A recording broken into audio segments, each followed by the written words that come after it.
In DC, for DC. DC Radio, 96.3 HD4 and DCRadio.gov. What's going on, everybody? How are you feeling today? Yes, welcome back to Choppin It Up with Chook. It's a great day. Actually, as I was coming into the studio today, the weather is a little bit, it's a little cool and it's raining a little bit, but that happens to be my favorite weather. It just seems like it's just clearing out things and things are washing away, all that good stuff. I want to say a shout out to my DC radio family, Mr. Max Myrick and Shane Lewis and the rest of my family here. Also, shout out to Malika. I know you're out there listening somewhere. So, hey. Yes, this is a great show. I'm just going to jump right into it. You all, I'm so honored today, like real talk. There's sometimes that are really, really humbling. And this is one of those moments. Without any further ado, we call him Dre King, Mr. Andre Schaefer. So if y'all been looking at my posts on Instagram and all that stuff, I can't say enough about this man. He's a music director to the stars. We'll get into that in a little bit. An amazing trumpeter, pianist, producer, and he just released a new album that we're going to talk about here today on Chopping Up with You. Yeah. So he's an artist. Mm. He's an artist now.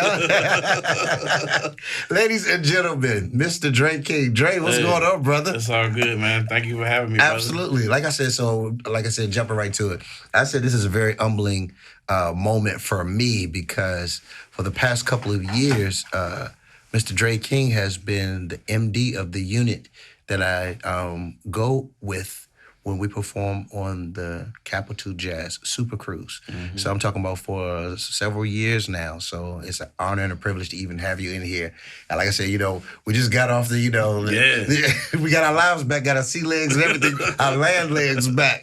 So Dre, I know we're going to tap on and touch on a lot of stuff today, but tell us, how did you get started, brother, and where you from? And man, well, I'm originally from Gary, Indiana. Gotcha. Grew up in a church family. My mom's a minister, grandmother, grandfather, and I have an aunt that's a minister. Wow. We didn't see, y'all know, even traveling with people, we do work. I say it all the time. We do work with people, but it's totally different to go and do research on you or hear the backdrop. Yeah. You know what I'm saying? Well, yeah, we'll continue. Yeah, so I grew up kind of like a church boy. Gotcha. And I always tell this story. My mom had my crib situated on the speakers to her stereo system. Wow. So I guess whenever she was listening to whatever she was listening to, the vibrations got up to me. Wow. Yes, it did, brother. You know what I mean? And so that's when the love of music, I think, was probably started because my mom, she was one of those people who had a serious record collection. Gotcha. Talking about Peter Frampton, yeah. Rod Stewart, yes, Kiss. She was listening to Walter Hawkins. She was listening to everything. Everything, brother. Anything that sounded good, she was listening to. Right. But that kind of explains why, you're so versatile in the different genres of music. One of the things that we have an opportunity to do is when you give us the call and, it's a privilege and an honor, like I always say, to get the call. Mm-hmm. But it's so different. The different artists, you know what I'm saying? Like this year, we played for a gentleman that was like house, like Josh Milan. Yeah. You know what I'm saying? Like house, and from that to Alicia Olatujiwa, I'll be calling names all day. You know what I'm saying? But it was so different and, but being exposed to that kind of diversity and variety, mm-hmm. even straight out the womb. Yeah. We, can't do anything but, gravitate to it. So, what's one of your primary inspirations because you do so much, brother? We'll talk about I want to talk about your concept of when you are in your music director role, because that's one thing. Mm. When you play the trumpet, you're all the way Miles Davis and those you take us all the way back and we'll play some music Dre. We've been working together for years. Mm-hmm. Even one of my albums further back. I got another surprise for you all that you all probably didn't know, but those of you, this is episode 11. So those of you who have heard the first 10 episodes or something, Dre, you don't even know how you're directly connected to this show. We'll share that in a minute. But what is the inspiration behind the different stuff that you do? Well, I need money for rent. That's what it is. Listen. Understand that, you all. Well, look, I mean, and for real, like, you know, I always wanted to be a full-time musician. Gotcha. And so my initial desire was to be like a jazz musician, to be like Miles Davis, Coltrane, Thelonious Monk. Mm-hmm. And so when I was in high school, I was like, all right, I'm going to go to college. I'm going to study jazz studies, and I'm going to tour the world being a jazz dude. Gotcha. And then when I got to D.C., it was like, all right, well, you got to pay your rent, buddy. Yeah. So you got to take whatever opportunities and calls that come your way. And so what was coming my way was like salsa. What was coming my way was like go-go, church. It was like agency stuff. It was like straight ahead jazz stuff, big band stuff, wedding band stuff. And like the more you could do, I discovered the more you could work. And the more you could work, the easier it was to take care of yourself. Wow. So DC Listen has a up, lot y'all. to do with it. Hashtag straight from the MD himself. That's very, very true. They're all connected. Yeah. You know what I'm saying? That's amazing. So, like, what do you like most? This is a two-sided question. What do you like most about being like an entertainer? Because you're more than just a musician. Like now you also step into the artistry stuff. You produce for people. Right. So you take other people's ideas and you create to it with your creativity to bring a complete thought to them. Right. So what do you like most about that? I think the most important thing for me is, number one, like loving music. Gotcha. Because naturally, I'm a kind of cat that's like an introvert. Like I would rather be at home, snuggled up, watching Amazon Prime, Netflix, with my wife, just chilling. Right. But I love music. And even getting on into later, like becoming a musical director, that's typically not what you would associate with a person who is an introvert. But because I love music and I care about music so much, then the musical director role became like a thing that just kind of developed because of like, I would be in situations, just regular gigging, and I would be like up there in terms of caring about the music and how it sounded. I would always be one of the cats who cared most about how it sounded. Even on like little, you know, like I'm doing like playing aux keyboard on the show. It was still like hurt my heart just to hear like something be played wrong, somebody playing the wrong chord. I would just be like, I can't handle it. I gotta say something. Exactly. So it was that care. Right. And the love of music that kind of pushed me out there. So when I'm at home, like, I'm not really listening to too much music. I like watch documentaries. Gotcha. I like to watch interviews, or, like people in the studio try to get their techniques and stuff like that.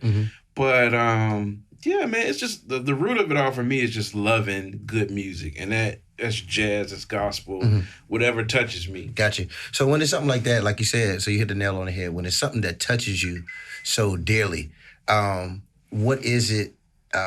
What is the one thing that you don't like about being a musician? Man, probably people. Not necessarily. I love people, but you know, like for instance, if we gonna play "Giving You the Best That I Got" by Anita Baker, right? The bridge is not gonna change tomorrow. Right. It's not gonna change next month. But we're always in flux. You don't know what. Right. People are dealing with day by day. Right. And so that to me is the most challenging part. And in the midst of understanding what people are going through, like still having to remain myself. Gotcha. And to remain steady. And be like, okay, you want to do that? Right. All right. Wow, well, you're not going to do that here. Right. You know what I mean?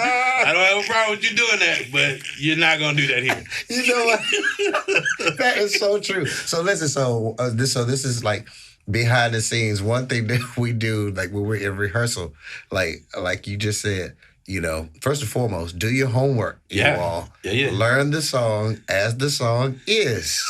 First and foremost. And and everybody's format is different. If you got to chart it out. There's so many songs. Sometimes you can't remember every part to every song. You know what I'm saying? Or read the chart. You know what I'm saying? But then sometimes when people listen to it, you don't understand that sometimes people hear it differently. That's real. So when we've been in rehearsal, Dre will say, he was like, somebody play something wrong, and somebody try to say, no, it's that. He was like, wait a minute, go to the word. And that essentially means pull up the MP3, and we're all going to hear it together for the first time, and then we're going to see who is, Because even as music director, like, you'll miss stuff. Right. I mean, because, like, you taking notes about what everybody's part is, and like I'll be like, hey man, pull me up on it, because I like I rarely will argue with the bass player, because the bass player like is hearing these roots, right? And you be like, Dre, I don't have an A, I have a B flat, and I'll be like, well, let me go listen to that, right? And I'll go listen to like, dang, I was hearing the A, right? But it is a B flat, so let's just change it. See, but and the thing about it is, but you also, so you gotta understand, you have some amazing personable skills. You say you're an introvert, but whenever we're in that setting, and you got to understand, it's like we've all have, when we get ready for that venture for the Capitol Jazz Cruise, it's like 2 or 3 weeks that you have to mark out of your life to dedicate to this, because like you said, this year we had like 11 artists, so you do the math, each artist got maybe like 10 songs you need to learn. 110, you know what I'm saying? and the thing about it is, when we're in rehearsal, we all are ourselves, but we have respect for the person in charge. And that's a great thing, because I use a term sometimes. I say, we can all play together, but we can't all talk together. Hey. You know what I'm saying? If there's an MD, that's one microphone. There's no really need everybody having a microphone. I like to saying, we're all equal, but as musical director, I'm just a little more equal.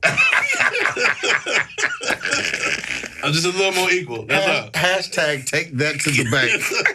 Because look, like my thing is like, I asked the great Herman Jackson, who was a great keyboardist, was the MD for like Jessica Simpson, and was on American Idol. I was doing a gig and we were playing with James Ingram, and he was on the gig, and I was in the horn section. I said, man, like, what does it take to be like a good music director, man? Because like I'm getting calls to do these things and I don't really understand. He said, man, as long as you put the music first, got it, everything else is gonna work itself out. Wow. The music's got to be first. That's right. Said, and then from the vantage point of the music being priority, then you can make all your other decisions. Wow. I was just like, wow. Sit down.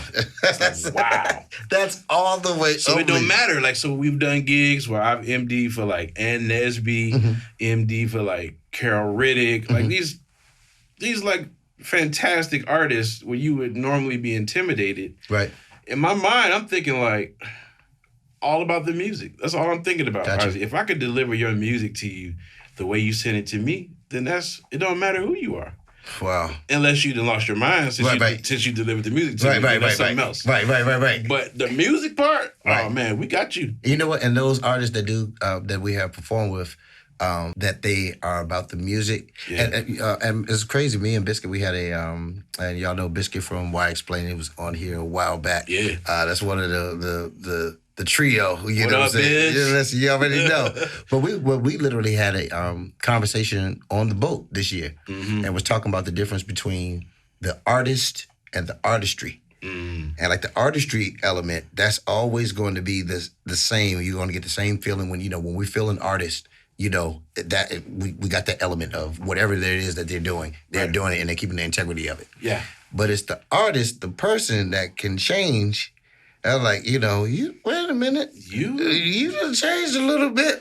Be a little different. Exactly. Sometimes that happens, man. Sometimes like we'll have rehearsal and we'll notch out how the songs go. We get the format down based off of what they send us. Gotcha. And then we'll show up to rehearsal with the artist and they'll want to do something completely different. Absolutely. And the thing about it is, you can't be upset. You just got to go with it. Now, it can't be so drastic that it takes away from time for us to be able to prepare and deliver your music, to the level that you expecting. Right. But if it's like a subtle thing, like, hey, I just want guitar and myself on the verses. I'm like, oh, well, that's not what you sent, but that's what you want? Okay, that's what you get. Got it. Adjust your notes right there. Adjust right now. We're just going to adjust. That's I mean, to a certain extent. Yeah. We're going to adjust. But if it comes to a point where it gets weird, then it might be a thing like, hey, you guys take 10. Right. And then you pull the artist aside and say, hey, look, I'm not trying to be. Right. What's up? Right. Is something wrong? Yeah. You okay? Right. Yeah. That's real talk. Then you come back. All right, y'all. Hey, let's go to the bridge. Exactly. But y'all, that's how the rehearsals.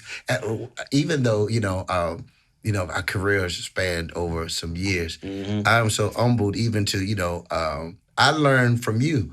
I had a session. That's amazing, I had a session. We were talking out earlier today. I had a session earlier today in Falls Church producing a remake of a song, but I used the same approach to the rest of the unit and the crew that was there, like you do in rehearsal. You know what I'm saying? And the catch is you want to get the best out of everybody. Yeah. You know what I'm saying? And the way we get the best out of everybody is, okay, did everybody do their homework? Okay, we'll pull out your lesson book. Are we good? There we go. You know what I mean? And that's real talk. Yeah. And the thing about it is, but your humility, even though all of the stuff that you do, brother, I'm about to go into a song, you all. Oh, dope. And I said, but even before, first of all, Dre is here and has a smoking hot new project. Even before we go to that, you never know the things that you do that impact the world. And he said something early on about being true to the music, keeping the integrity of the music. And I said I had a surprise for you. I'm gonna start this musical section off with that. So the theme song, the intro to this show, Chopping It Up with Chook, here at DC Radio in partnership with the Headphone Lounge. The music that you hear behind the intro, I have 4 or 5 albums, I think it's 5 now. The music out of all of those albums that you hear as the backdrop is the song that you produced on Subject to Change, brother. Man, yeah, I remember that, You know what I'm saying? So, it's still catchy. When I went on, I performed on, I think it was Channel 9 some years back when the album released. And that was the song I played. And I just played my bass and I did to the stem track, to the performance track.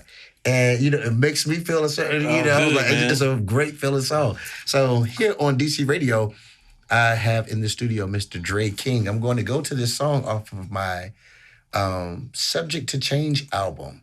It's a song that Brother Dre produced called Basic Feelings. And I want to share it here live with you here on DC Radio.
So even since I started the show, everybody has been getting a little sense of who Dre is. Man, You know what I'm saying? Real talk.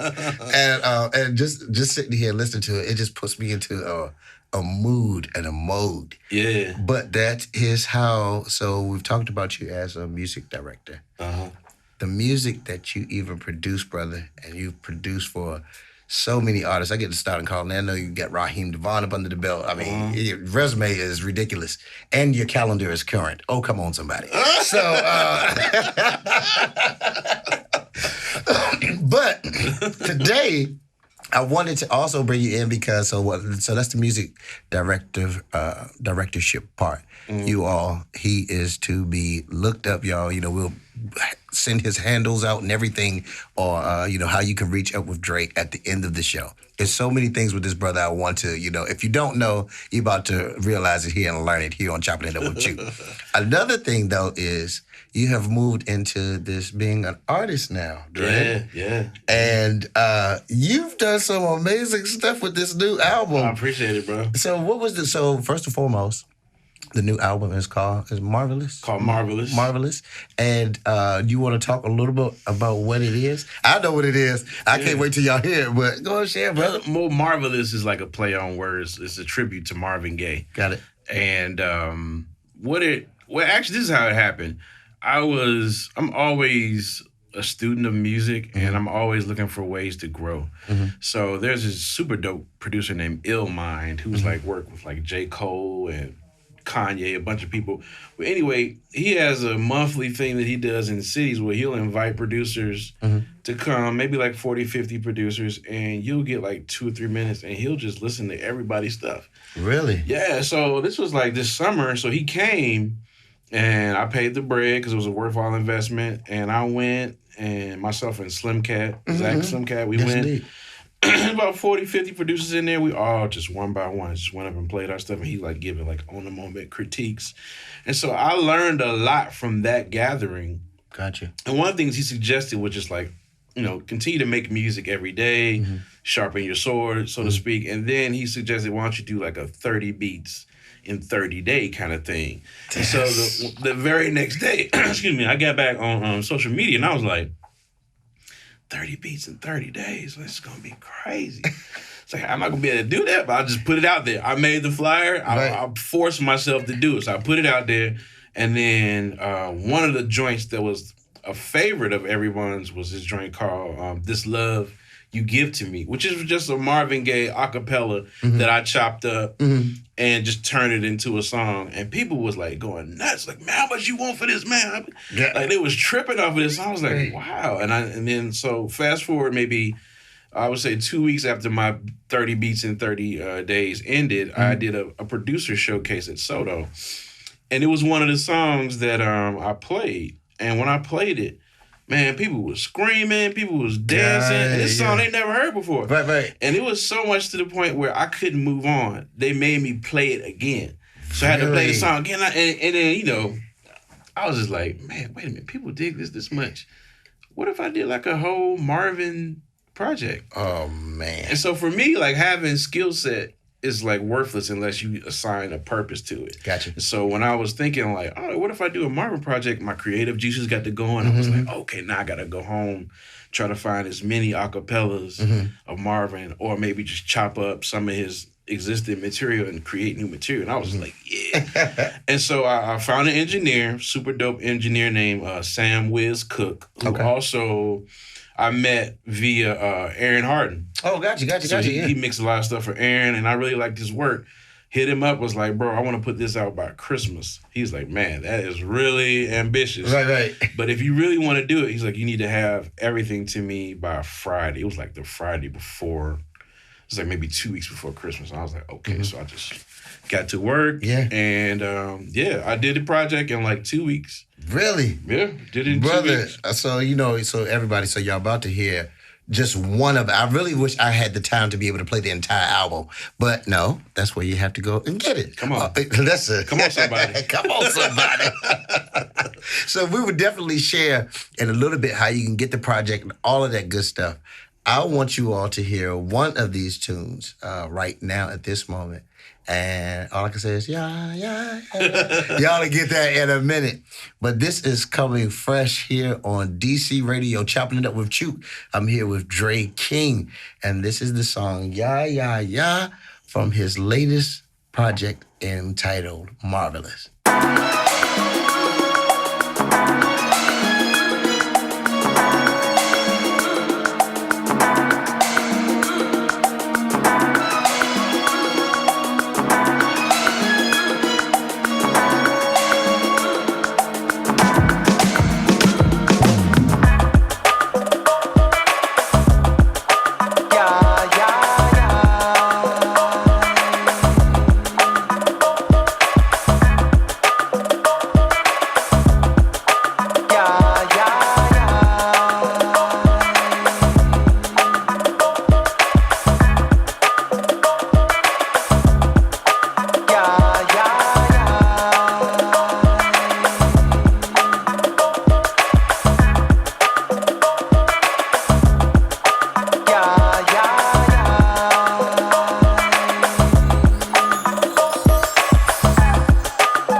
Listen, if you are listening right now on DC Radio, I can tell you, if I can give you a visual, I wanted to cut the microphone back on, do a freestyle. I wanted to get up, I wanted to dance. Listen, brother, that feels so good. Appreciate it, man. So what is your creative process look like? It depends kind of on the musical idea. Mm-hmm. So for instance, take like that song, Yeah, Yeah, Yeah, you just played. I was just going through a bunch of Marvin Gaye extended mix type joints. Gotcha. Where they'll like let the band play for like 8 minutes. Right. And I actually found like that crazy percussion loop, and I was like, oh my God. So I use this thing called Machine by Native Instruments. So like I brought in the audio, chopped it up, found the right 4-bar loop that would stick to a certain BPM. Right. And from there, man, it's like a blank canvas. It becomes exciting. It's just like, ooh, okay, what can I do to this? So you already gave me an idea, because one of these episodes of Chopping It Up with Chook is really gonna be that. Chopping. And listen, and I've mentioned to you before, there's a couple of producers, probably maybe 3. I'll have like you and maybe 2 others, and we'll have laptops and the programs that they use, and we'll give a concept at the beginning of the show. And we'll have conversation, you know what I'm saying? But while whoever's talking, somebody else could be chopping up their thing. You know what I'm saying? And then, I like to give a key and a BPM. Yeah. You know what I'm saying? And that's it.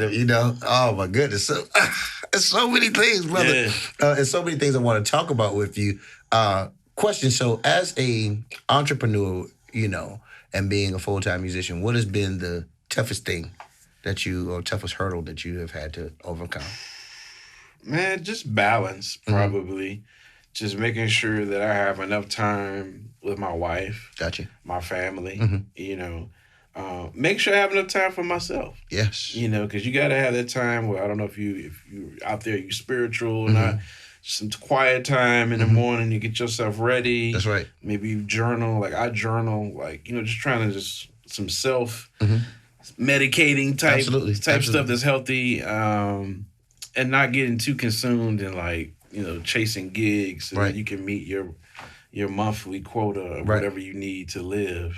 And that's so important. Like self-health helps a part of ourself is our mind. So the mental health and all of that stuff, even like on the cruise, like when we did the cruise this year, I didn't get off the boat one day. And each day, because we had such a responsibility, I was so thankful that we had our balconies. Oh, yeah. Because I just, there would be some times literally like one day we did like 5 shows in one day. It was running back and forth. Then we had the late show. After that, I went to my room because we had rehearsal the next day. I just went and sat on the balcony and just looked across the water. Yep. And it was dark. I could barely see my hand in front of my face. You know what I'm saying? But that's very, very, very just clearing time. I wasn't listening to, some people have to listen to other music to reset their mind. For me, it's just that quiet time. You hear that water? Yeah, brother. You know what I'm saying? That's an amazing thing. So what is one of your biggest accomplishments to... Honestly, just to be out here still doing it. Because I wanted to be a professional musician, and I've been professional for about 18 years. Got it. Just no day job. I mean, I have, I'm a professor at UDC. Right. In the jazz department. But I'm there. Shout out. Shout out to UDC. Yes, indeed. So, that's one thing that helps. But other than that, I'm just creating opportunities, and then through the network of musicians and artists that I know, stuff is coming like cyclical like that. Right. Constantly through your reputation. Right. That's it. And then planning out things that I want to happen, because I could live, quite honestly, and this is not with no ego or nothing. Absolutely. I've been in DC 18 years. Gotcha. And I could live off my reputation if I just pay my phone bill. Gotcha. I know how much money I could make each month. Right. And that is more than I would need to pay my bills. Gotcha. But then there is the stuff that I want to do. Exactly. The stuff ideas that I have that I want to see come to fruition. Exactly. Now where I'm sitting back and be like my project Marvelous. Nobody called me for that. That was something that just birthed out of curiosity. Okay, can I do this? Yeah. Let me see if I could do. Oh, wow. I didn't know I could do that. And you just keep developing. Right. Keep learning and growing. So that's really the biggest thing for me, is just still out here, thank God, still doing it, taking care of my family, my wife happy. Absolutely. Happy wife, happy life. Listen. And then Malika taught me a new one too. She said, happy spouse, happy house. I like that one. Come on now. Listen. I like that. Preach tabernacle. So Dre, of course we're in DC, and one of the questions I like to ask, especially since we've been here, is some of the venues we like to play at. Yeah. But even coming back, there's a lot changing in DC, you all. They're shutting down the musical entity in a lot of the places where we grew up, and so much history and stuff is located, what I'm saying? Musical history, entertainment history. And so, what's So my favorite venues, that I'll just list the ones that are not here no more and that are here. Yeah. One of my all-time favorite venues was Cafe Nema. Yes. On U Street. Yeah. Right between 13th and 14th. I used to love that spot. Yeah. I mean, you go in there one day and Herbie Hancock might be sitting in there. And you just never know. That joint, obviously Bohemian Caverns was very important for us when it was here. Did you ever play at Indulge when it was Indulge? I think I did Indulge. Gotcha. Yeah. That was a cool spot because it was on ground level and you could see the band through the window. Yeah. You know what I mean? Yeah. And so, it's so many spots. But so many spots. But after we got off the cruise, we found out a couple of spots that we used to visit often and play live music are no longer doing live music. So I don't know what's going on U Street. Maybe we're going to have to talk to some of our city council members and all of that stuff. Yeah, that'd be great. Or even identify what the issue is. You know, I had an opportunity to go to the DC Music Summit over, recently, and there was a panel, and we were just voicing their concerns about like the entertainment and the music flow in DC right now. And one thing that they brought up was really, I thought about, and you let me know what you feel about it, but they said sometimes, outside of that, sometimes DC feel, and I'm born and raised here all the way, you know what I'm saying? But sometimes it feels like almost like a crab in the barrel mentality at times, where, someone is doing good and somebody might hate on them. You doing music, the other person selling T-shirts. Why you hate on me? We don't even do the same thing. Right. But we don't have a chance to mix and mingle with a lot of the people unless we've already come into contact with them, Right. And they were mentioning, they was like, there's no place here, like right now, as of yet, like a SIR that has like multiple rehearsal rooms where you might run into somebody doing folk or a rock band or a go-go band or R&B, you know what I'm saying, and just mix and mingle like that. What is something that you think that we could do better here, like even in the DMV? Man, that's a great question. I wish I had the answer. And it makes me think about Philly. Yeah. How Philly kind of blew up, like, because you had the Roots. Gotcha. And then from the Roots, you found out about Jill Scott and Kendrick the Family Soul, Music Soul Child, Jaguar Wright. Flowetry. It just kept expanding. Right. And, it just kept growing. And it makes me feel bad because some of the dopest musicians that are on tour around the world, they're all from D.C. Yeah. A lot of them. Yeah. And then, I learned years ago, sometimes the people, they were like, they would come and scoop musicians up out of here and then take them, we gotta bring the integrity and everything. Not that the integrity of the music scene is not here, but we gotta bring some togetherness and not just talk about it, be about it. We gotta figure out some effective and efficient ways to bridge the gap. Yeah. You know what I'm saying? Because there's so many people that are so talented, so creative in their different rights, the different genres of music. And sometimes we never have an opportunity if we don't get the Washington Post and get the Weekender. Yeah. You know what I mean? We don't know. Oh man, it was a group, I think it's called Third Story, that my daughter Ariana hit me to. Amazing, like I think it's these three guys, they sing and one plays the guitar, amazing, flawless harmony, all that stuff. I didn't know anything about, they ended up being at a little spot on in Adams Morgan. Wow. So by the time, we got there, it may have been sold out. You know what I'm saying? So we just got to bridge that gap. But I think a lot of it too might be comfort because Gotcha. you end up getting called by people who know you. Got it. So you have a certain circle Got it. of work that you'll get. Got you know it. what I mean? Like for instance, I'll get agency work, wedding band stuff. I'll get jazz stuff for my trumpet. I'll get soul stuff on keyboard. But then there are worlds outside of what I'm comfortable doing. Got it.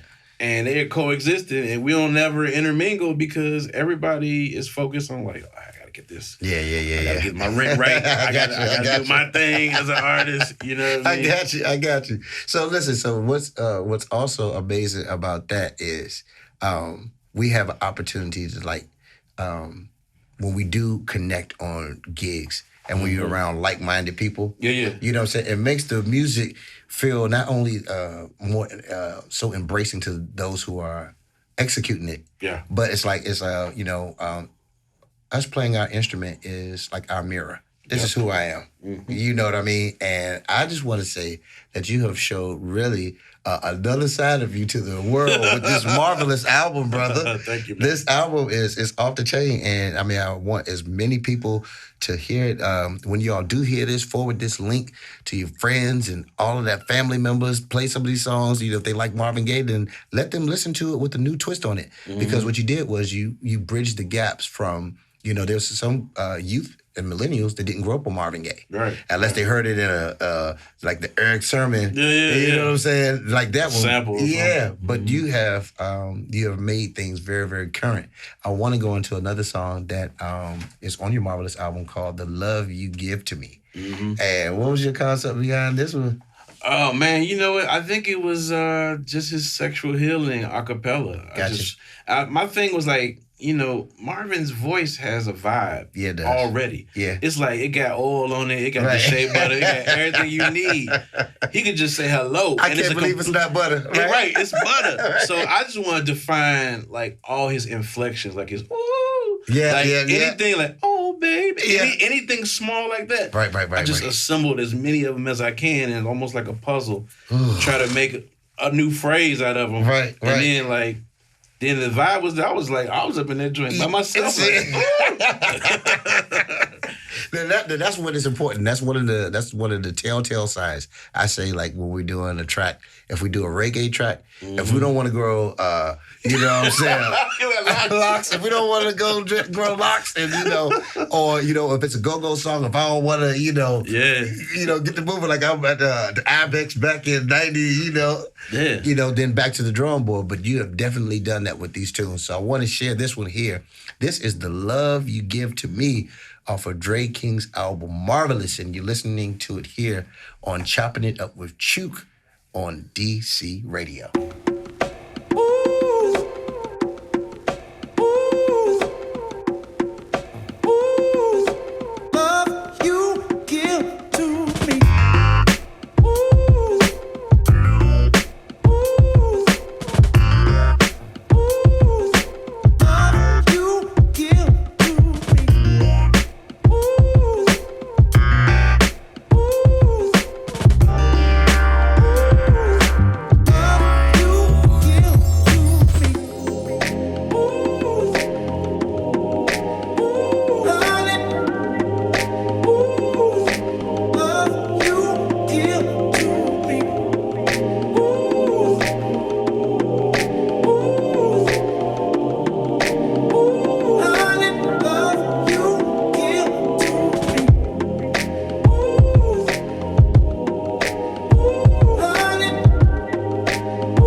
Lord have mercy.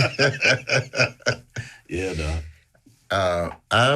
I venture to say that Brother Marvin Gaye is looking down and smiling on the integrity that you've kept and the bridge that you have helped to build to connect the generations, brother. You know what I'm saying? And that's, oh man, when you do that with music, and music is a universal language, you have taken something from many years ago and now it's able to impact a whole nother generation because it's something current that they can feel and stuff like that. So man, my hat is, definitely goes off to you. Appreciate that. So Brother Dre, question, what's 3 songs like in your lifetime that has impacted you think? Dang, bro. There's so many of them. Well, I would say Come Sunday by Duke Ellington with Mahalia Jackson singing. Mm-hmm. That to me is the sound of Black life in America. Just the texture. Gotcha. Wow. And you got so many because you got different genres that you play. It's a lot of, I'll just say today's version. 3 Views of a Secret by Jaco Pastorius. Absolutely. Good gracious of life. Oh, my God. Now that's coming out of my lady. Now listen, don't get me to tear it up in here, brother, And I would say just something simple like Who Do You Love by Bernard Wright. Absolutely. Just that innocent 80s. Yeah. Poppy, funky stuff. Yeah, man. Yeah. And there's so many. Like the list literally could be absolutely endless. But one of the other things that we have in common outside of just being musicians and doing this full time and that nature is also we had and you're still up there, you know, and you're in the professor role, but we spent some time up at UDC, the University of the District of Columbia.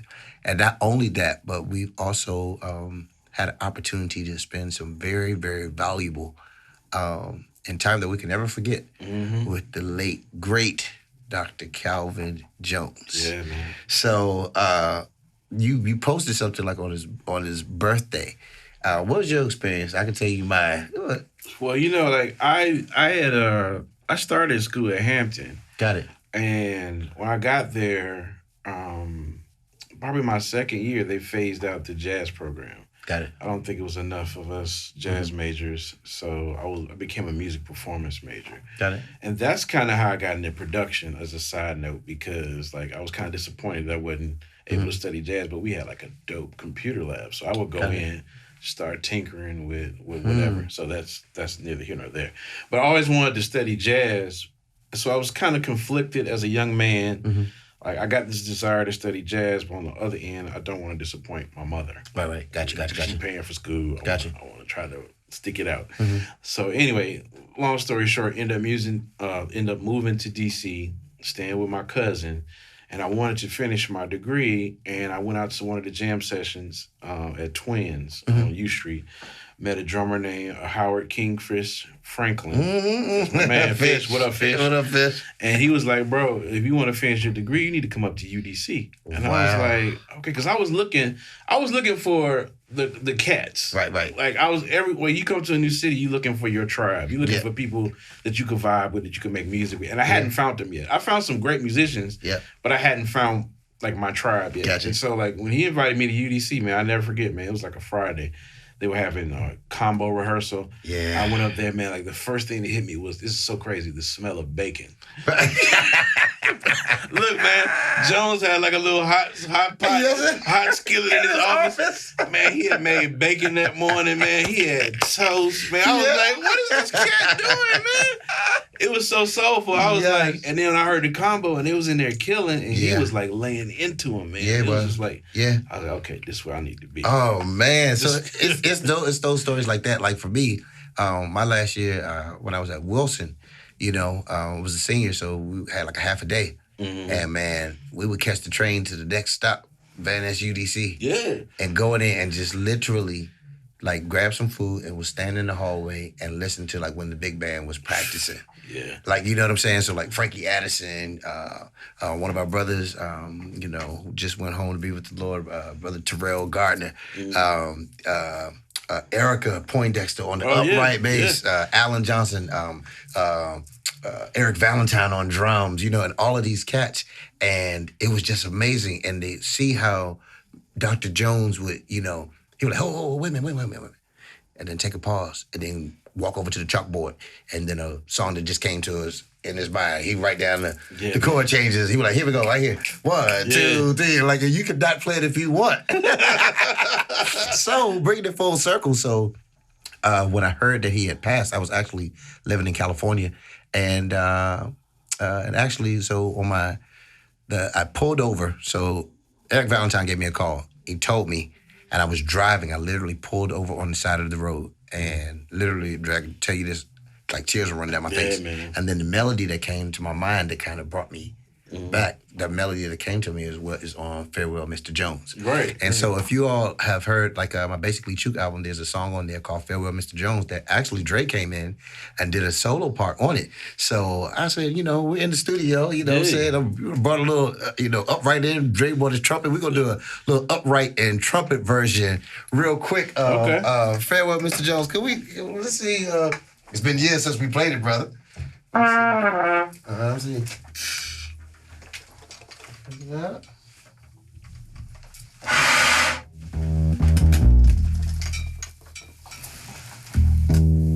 Let's try. Try? 1, 2, 1, 2, 3.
Yeah, man. So look, that is the first time we haven't played that song since then. Yeah, it's a recession. Oh man, that just brought back so much, man. That brought back just a whole different. Sometimes you have to take a pause for the cause and realize the different support systems and the ideas and the encouragement of so many people before us that that we thrive off of. Mm-hmm. You know what I'm saying? And just those moments, Dr. Jones didn't know what he instilled in us. Yeah. That we're still able to work and do stuff today. You know what I'm saying? So a shout out first and foremost to all educators out there, all the teachers, all of those who impart into a group of students. Shout out to all of the students who recognize themselves to be students and who want to continue to learn. My dad always tells me, he said, if you want to, he said, you can grow as long as you stay green. He said, you can't teach an old dog new tricks unless they want to learn. Right. So that's, so learning, I'm always trying to pick up, always trying to learn from everybody and everything. So this has just been an amazing, amazing session. And chopping it up with you with Dre King. I said, boss, can you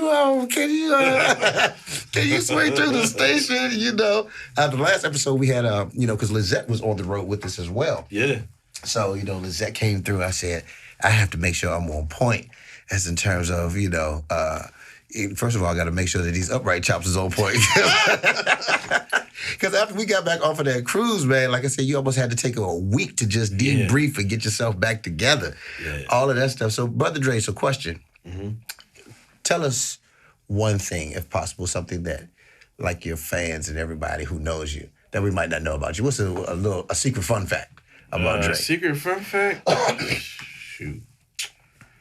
I don't know, man. I'm just like, at home, like a comedian, like really, really silly. Right. With my wife, Denidra, just like cracking jokes all the time.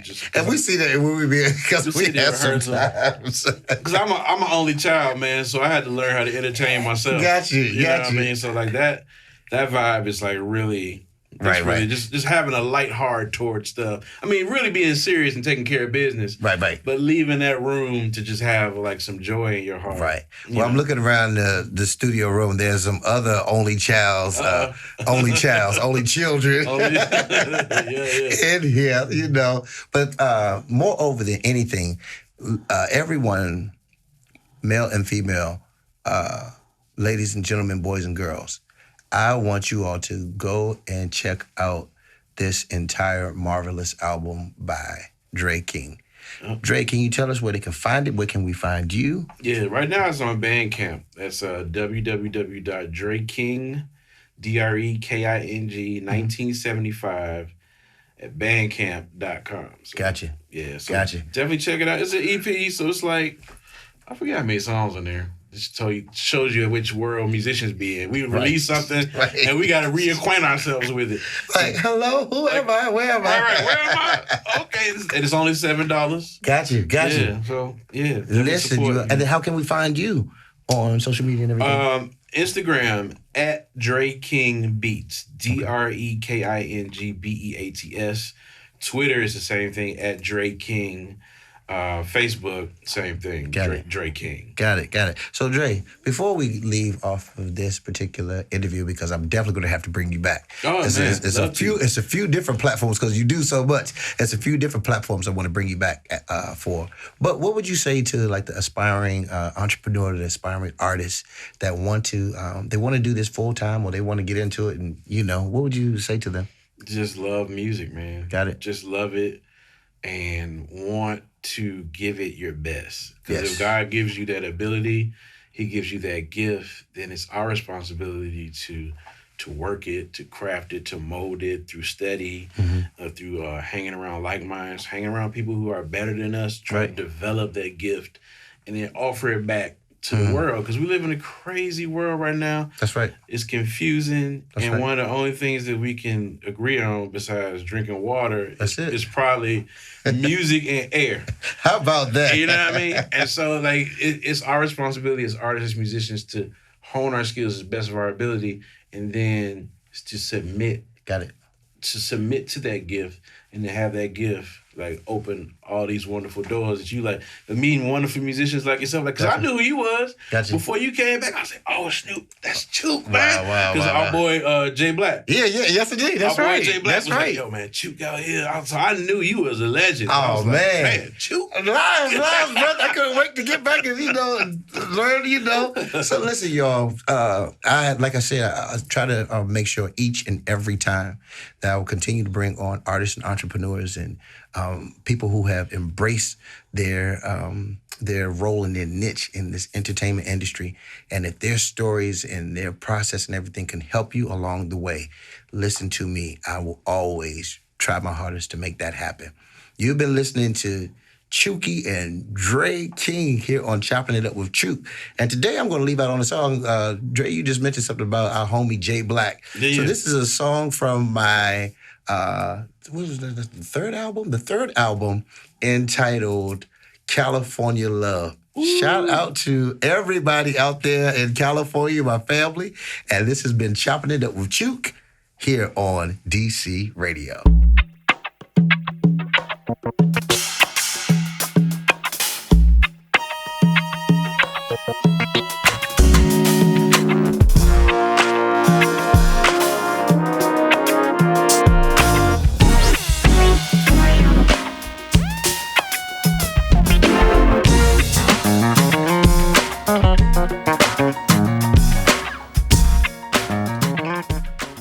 In DC, for DC. DC Radio, 96.3 HD4 and DCRadio.gov.